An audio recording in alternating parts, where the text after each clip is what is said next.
ഒരു മുതിർന്ന വ്യക്തിക്ക് ഒരേ സമയം 2 റിലേഷൻഷിപ്പ് തുടരുന്നതിനെ നിയമപ്രകാരം തെറ്റല്ല എന്ന പക്ഷമാണ് ഇന്ന് നമ്മുടെ സൊസൈറ്റി. ഒരു വശത്ത് ഭാര്യയും കുഞ്ഞുങ്ങളും അല്ലെങ്കിൽ ഭർത്താവും കുഞ്ഞുങ്ങളും ഉണ്ടായിട്ടും മറ്റൊരു റിലേഷൻഷിപ്പിലേക്ക് കൂടി കടക്കുന്നതിന് നിങ്ങൾക്ക് നിങ്ങളുടേതായിട്ടുള്ള പല കാരണങ്ങളും ഉണ്ടാവാം. നിങ്ങളുടെ ആദ്യത്തെ റിലേഷൻഷിപ്പിൽ ലഭിക്കാതെ പോയ പല സപ്പോർട്ടും ഇമോഷണൽ കമ്പണൻസും ഒക്കെ പ്രതീക്ഷിച്ചാവാം നിങ്ങൾ രണ്ടാമത്തേതിലേക്ക് കടക്കുന്നത്.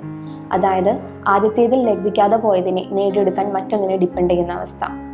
എന്നാൽ ഈ ഒരു റിലേഷൻഷിപ്പിലേക്ക് കടക്കുന്നത് മുതൽ പലതും ഒളിച്ചും മറിച്ചും പേടിച്ചും ആക്ച്വലി ഒരു തീക്കനലെടുത്ത് കൈ പിടിക്കുന്ന അത്ര ബുദ്ധിമുട്ടിയാണ് നിങ്ങൾ ഈ 2 റിലേഷൻഷിപ്പും ഒരുമിച്ച് കൊണ്ടുപോകാൻ ശ്രമിക്കുന്നത്. ഇവിടെ സമാധാനത്തോടെയുള്ളൊരു ജീവിതം നിങ്ങൾക്ക് ജീവിക്കാൻ പറ്റുന്നുണ്ടോ?